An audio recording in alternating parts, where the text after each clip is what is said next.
Assalamu Alaikum everyone, welcome back to another video. I hope you're having a great day. So in the United States, anyone who manages portfolio that is worth 100 million or more is required to report, basically to make it public.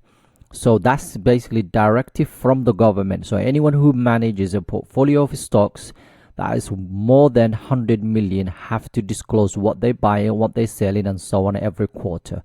And for us, that's absolutely amazing because we can then see what these super investors are buying and selling. What I'm going to do today is share with you guys is someone that we haven't really spoken about. I think I've talked about about 4 years ago, but we haven't actually looked at his portfolio since, and that's what we're going to do today. The person that we're going to talk about today is called Dave Cantaseria. This guy manages a portfolio of closer to $4.5 billion. He has individual stocks. Right now, I think there's about 9 or 10 different companies. So I picked 6 that are Sharia compliant, and I'm going to share that with you guys.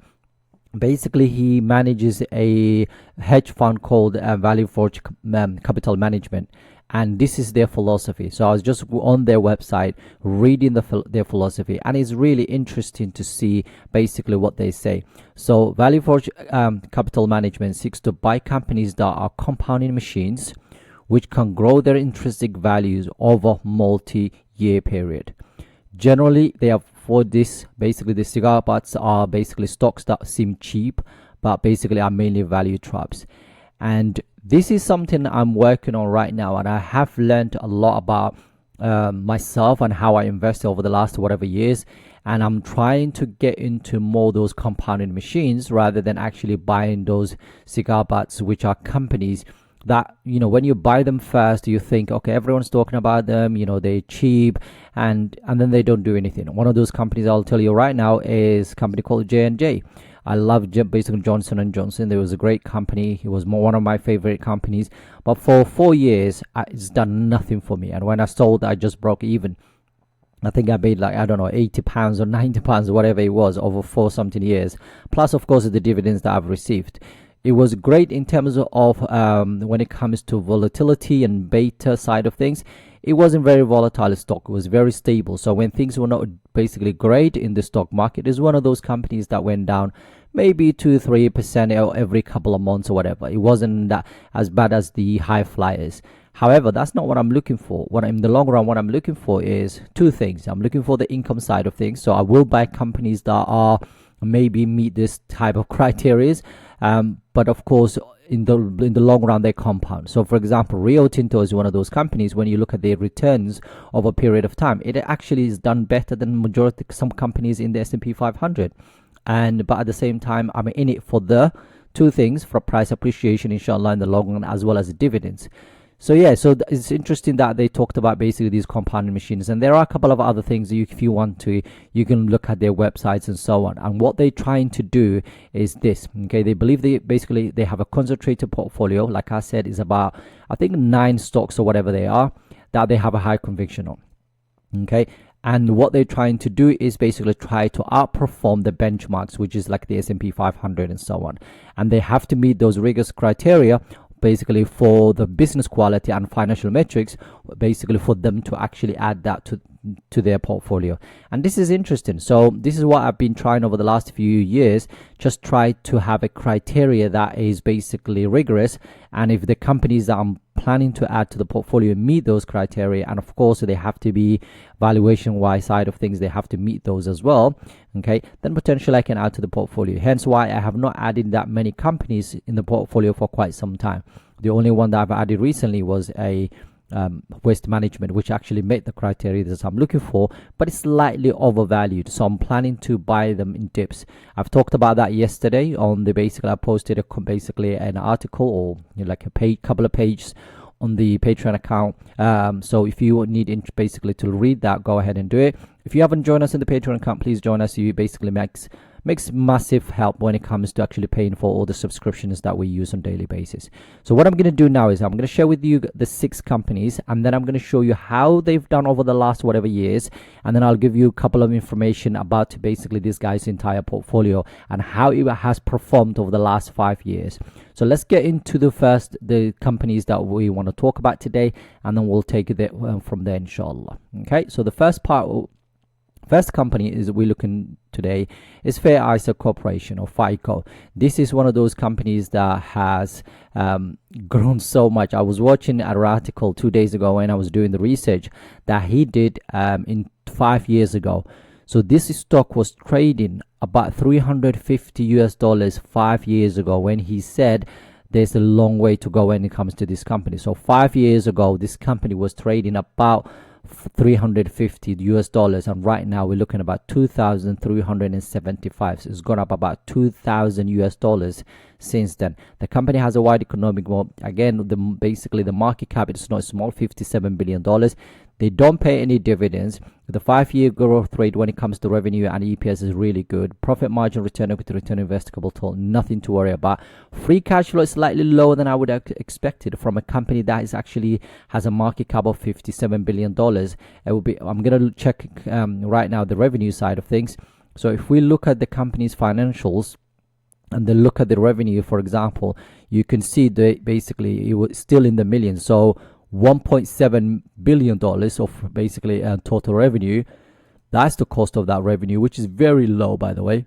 And then you've got 1.3, almost $1.4 billion of basically gross profit. So because the revenue is quite low, that's not bad. But when you see this and you look at the against the market cap, you're like, wait, what's going on here? But when you look at the revenue, you will be able to see that the company is basically selling product. Basically, their yield is making about, from 800 in 2015, 800 million from 2015 to right now $1.7 billion of revenue. Right, in terms of free cash flow yield, just 1%. Total return the last 10 years, they basically was 42%, which is absolutely huge. Revenue growth estimation for next year is 15%, EPS 25%, but 57% premium according to Morningstar, and $150 per share, $1,500 per share is where they think the price should be. And if we go back here, click ratings, what you'll see is Wall Street is slightly bullish on this company, because they not bullish, but you can see 5 strong buys, 4 buys, and 6 holds, and 2 basically sells, and that's about 11% downside from where we are, but they're still 2,100 in comparison to what basically Morningstar is saying. So that's the first company. The next one is one that I own in my portfolio, and that's S&P Global. You will see a pattern for his portfolio, and I'll share that with you guys at the end as well. It's 162 billion market cap right now, wide economic moat. Okay, current price of $522 per share, and then you've got some dividends here, and the dividend safety is basically an A rated. So the 5-year growth rate, for EPS and revenue is really good. Profit margin, return equity, return invested capital, decent. Free cash flow $5 billion, free cash flow yield of 3%, and total return the last 10 years we're looking at about 19%. So growth estimate next year they're expecting about 6% for revenue. EPS we're expecting about 10%. It's about 9% premium right now. $480 per share is where they think the price should be, and as you can see right now it's $522 per share. And if we look at this company in a Seeking Alpha, as you can see here, we've got 13 strong buys, 7 buys, 1 hold, 1 sell, and that's about 10% upside from where we are. $575 per share is where they think the price should be. Now the next one that we're looking at today is MasterCard. Okay, like I said, you will see a pattern when majority of these companies are either in the financials, but that very kind of not directly related to financials, like they're not the banks, but the credit rating companies and credit card companies and so on. But yeah, MasterCard is the next one. $488 per share, 88 billion market cap, wide economic moat, $532 per share. You've got some dividend, A+ rated when it comes to that safety. Free cash when it comes to 5-year growth rate for the EPS and revenue, absolutely nothing to worry about. Free cash flow here we're looking at about $12.8 billion. Profitability is, this company is one of the best. Return on equity, as you can see, 46%, which is absolutely amazing. Free cash flow yield of 3%. Total return the last 10 years 20%. Revenue expectations next year 12%. EPS 13%. and then 14% premium right now. $465 per share is where they think the price should be. And looking at Seeking Alpha, 21 strong buys, 10 buys, 8 holds, and $559 per share. That's about 5% upside from where we are. So again, another company that's expected to grow further. Now, another company that is a bit of a monopoly when it comes to basically anything to do with dealing with small businesses, and this is the company that owns QuickBooks, that helps small businesses tax their, accounts and so on. Currently, as you can see, 178 billion market cap, wide economic moat, 641 billion dollars per share right now.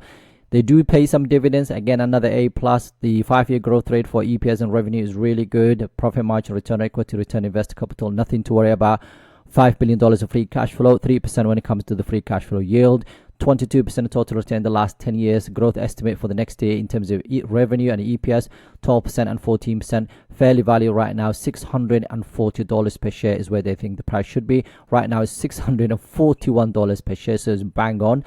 And as you can see here, when we look at the Wall Street, 16 strong buys, 7 buys, 9 holds.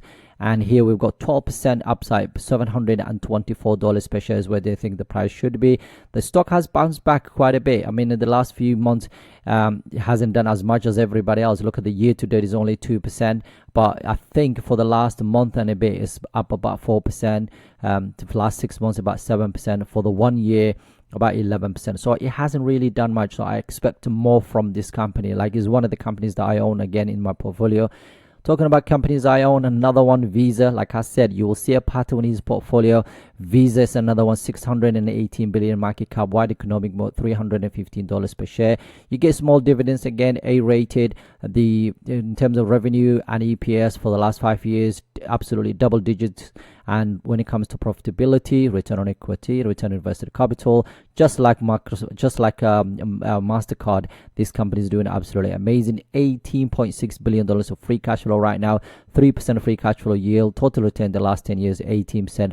They expected the revenue to grow about 8 to 10%, EPS to grow about 13%, 16% premium right now. $272 per share is where they think the price should be. Right now, it's $315 per share. Now, looking at Wall Street ratings, as you can see, 18 strong buys, 11 buys, 9 holds, and $322 per share. That's about 3% up, 2% upside from where we are right now.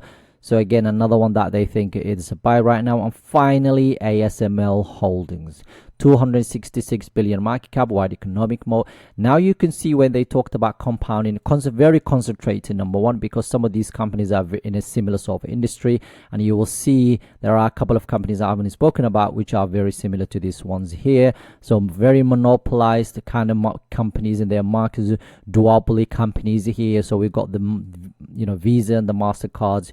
We got S&P Global and another company that I'm going to talk about. You got Intuit.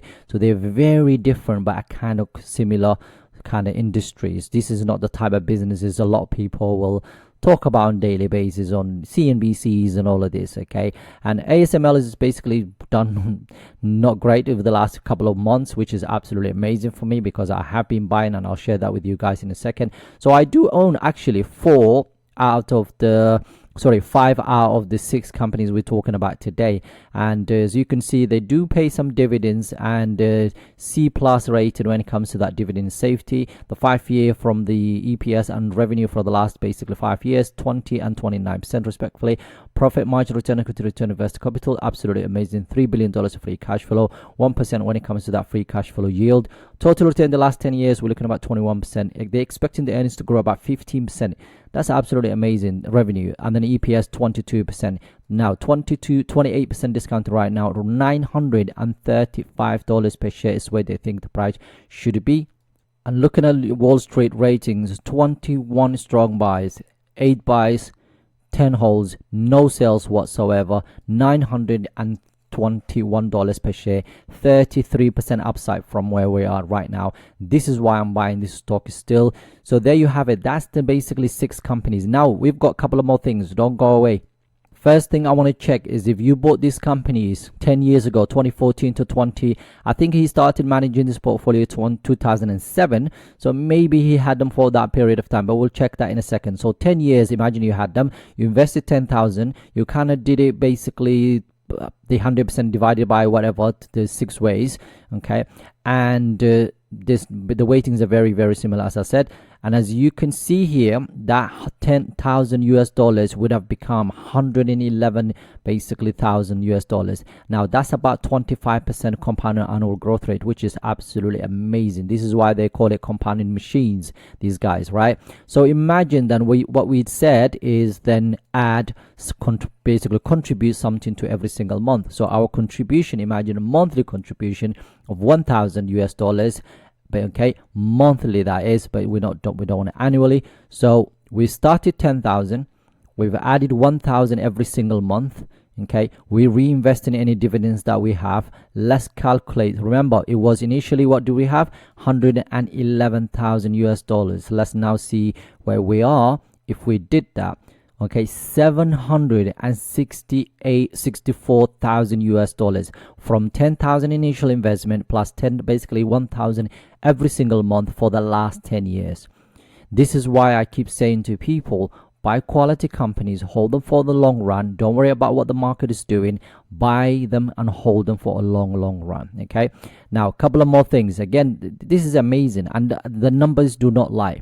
Okay, now if you did that basically last 10 years, for example, if we compare all the companies, you can see individually how they performed. So this one have given you about 600 percent return, and the S&P 500 was only 190, 400 plus, 500 plus, 500 plus, 600 plus, and watch this one here, 3,147% basically total return in the last 10 years, which is absolutely ridiculous. Now a couple of more things I want to share with you guys, and the first thing is basically this is the name of the person that we're talking about today.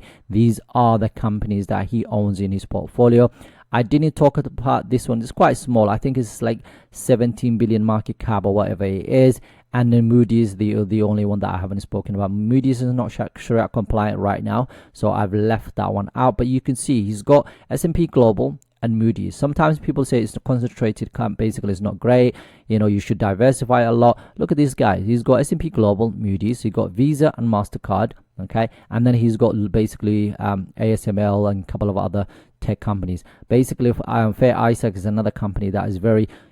He basically recently reduced it because maybe it's gone up too much. But look, check this out. The portfolio since 2016 is up almost to 600%. That's absolutely ridiculous, and that's the total portfolio right now, how much it is worth. And if you check the last 3 years annualized, basically 770 annually, basically he made about 75%. Last 12 months, remember the S&P 500 is up about what, 20 something percent, 53% for him. And since the last filing, basically, which is recent anyway, is up basically about 10%. So there you have it. This is the type of businesses people should be buying, holding it for the long run and forgetting about it. And that's what I'm trying to do. I'm not copying anybody, but I'm trying to buy high quality businesses in the long run that hopefully, inshallah, will do the same thing for me. So ASML, I do own it, is now in the green, and is probably one of my biggest holdings. S&P Global used to be one of my biggest holdings. We've got MasterCard here, we've got Visa here. And what else have I got that we talked about today? I think that's it. So we talked about ASML, S&P Global. We talked about MasterCard, Visa, and of course Intuit, which is one of the companies that I've talked about recently that has not done much, but it's up about 14%, so 314 US dollars. Like I said, the fact that it seems right now, we're looking at the company and we're saying, potentially, it's fairly valued again. I might start basically adding a little bit here and there, but I will let you know if I start to add into the company, because I really like the business model, and inshallah I will be looking into maybe adding more, inshallah, in the long run. But as always, I will let you know. If you are enjoying this type of content, it takes a lot of time and effort to put together these videos. Please join us in the Patreon account where you get access to a lot of things, inshallah. Have a wonderful day. Assalamu Alaikum.